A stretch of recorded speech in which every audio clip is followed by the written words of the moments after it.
Here, in a land where time itself seems to have paused, a colossal figure loomed half-buried, half-revealed, as if the earth itself was reluctant to surrender its greatest enigma. Locals called it the Lion of Balochistan. Outsiders, awestruck by its uncanny resemblance to Egypt's most famous monument, dubbed it the Balochistan Sphinx. But what was it, really? A freak of nature, sculpted by wind and rain?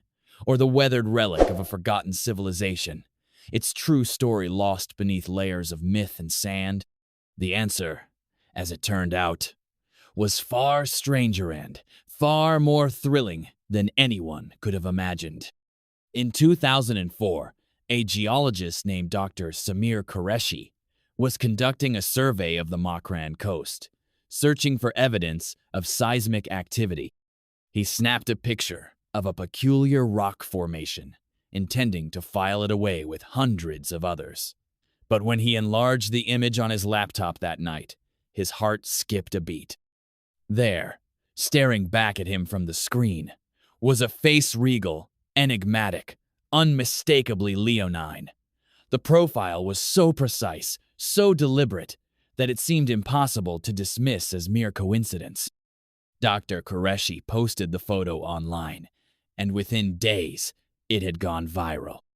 Archaeologists, conspiracy theorists, and armchair explorers from around the world descended on the region, each determined to solve the riddle of the Sphinx.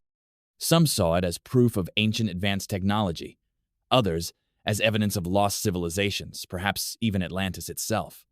Theories multiplied, each more outlandish than the last. But beneath the noise, a handful of researchers began to dig deeper, determined to separate fact from fantasy. The story of the Balochistan Sphinx is not just the story of a rock. It is a tale of obsession, rivalry, and revelation, a journey that spans continents and centuries, weaving together the lives of those who dared to seek the truth. Among them was Dr. Asha Rahman, a young archaeologist from Karachi. Brilliant, stubborn, and fiercely independent, Asha had spent her career challenging the orthodoxies of her field. When she first saw the Sphinx, she was skeptical. Pareidolia, she muttered, the human tendency to see patterns where none exist. But something about the formation nagged at her. The symmetry of the face, the suggestion of a headdress, the faint outline of paws were not the random scars of erosion. They were the hallmarks of design. Asha assembled a team, a geologist, a drone operator, a linguist, and a local guide named Raymond, whose family had lived in the region for generations.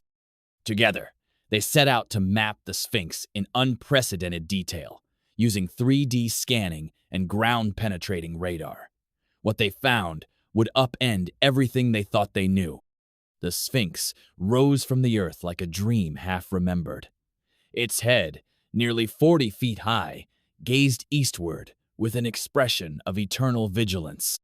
The body, though partially obscured by rubble, stretched for over 150 feet, its flanks marked by deep grooves and strange, geometric patterns.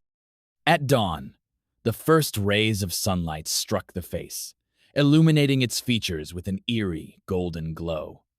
At night, under the indifferent gaze of the stars, it seemed to pulse with a life of its own.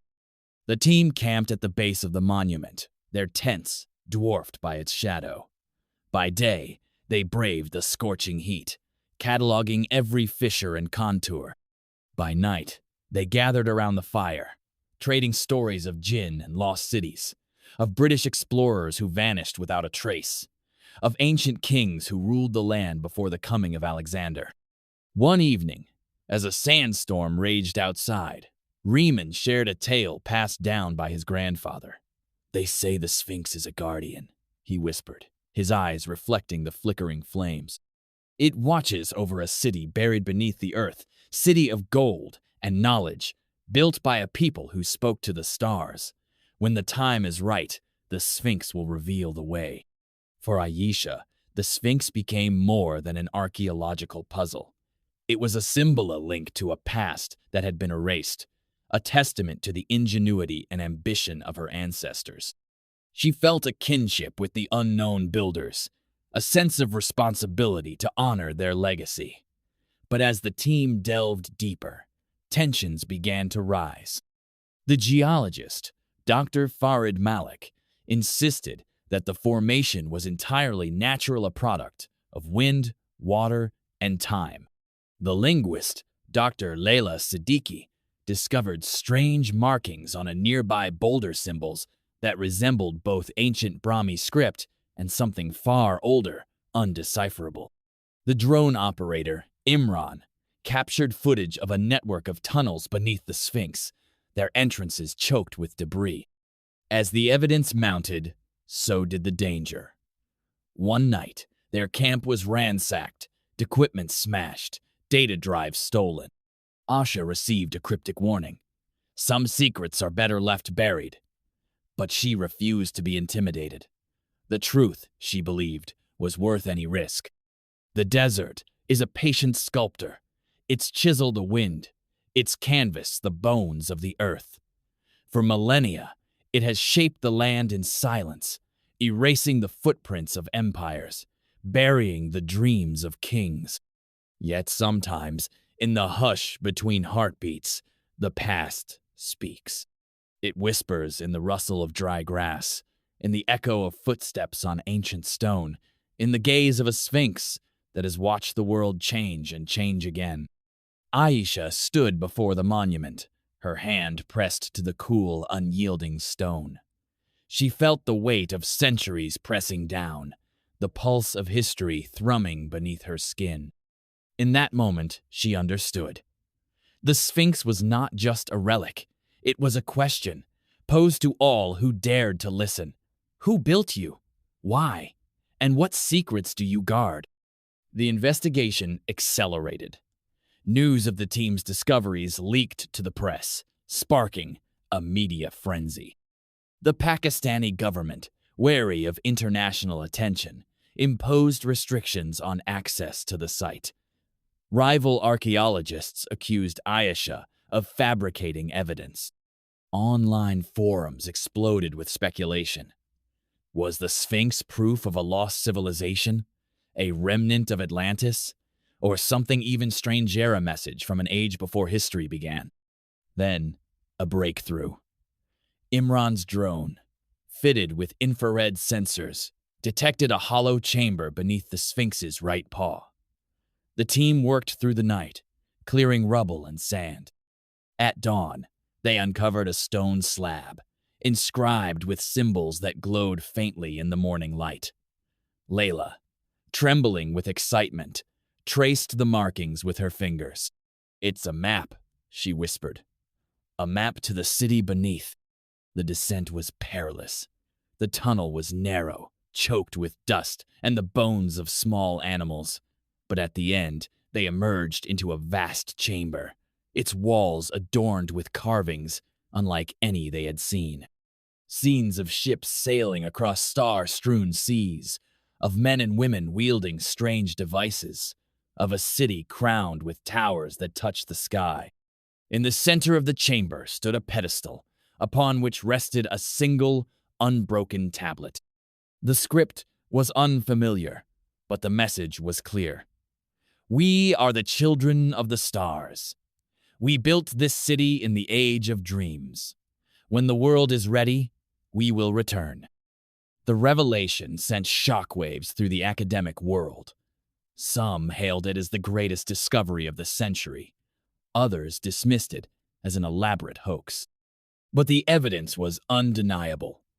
The Sphinx was not a product of chance, but of design. The city beneath, though largely collapsed, contained artifacts that defied explanation tools, made of unknown alloys, carvings of constellations that matched no known sky. As the team prepared to publish their findings, they were beset by obstacles. Government agents seized their data, citing national security. Asha was accused of smuggling antiquities. The site was closed to outsiders, and rumors spread of a cover-up. But the story could not be contained. Leaked photographs, eyewitness accounts, and fragments of the tablet found their way online, igniting a global debate. Was the Sphinx of Balochistan the work of an ancient, technologically advanced civilization, a remnant of a lost world, erased by cataclysm? Or was it something even more profound, a message from humanity's forgotten past, waiting to be understood? Years later, the Sphinx still stands, silent and inscrutable, its secrets only partially revealed. Ayesha, now a professor, continues to fight for access to the site, her passion undimmed. The world has moved on, distracted by new mysteries, new scandals. But for those who stood in the shadow of the Sphinx, who felt the weight of its gaze, the experience was transformative. They had glimpsed a world beyond the boundaries of history, world where myth and reality intertwine, where the past is not dead, but dreaming. The Sphinx remains, a sentinel on the edge of the known, daring us to look deeper, to question more, to imagine what might yet be discovered. And so, the riddle endures. The desert keeps its secrets, but the Sphinx of Balochistan waits, patient as the stars, for those bold enough to seek the truth. If you enjoyed this journey into the unknown, don't forget to like, subscribe, and share. What do you think lies beneath the Sphinx? Is it the work of nature or the legacy of a lost civilization? Drop your theories in the comments below, and remember, the past is never as far away as it seems.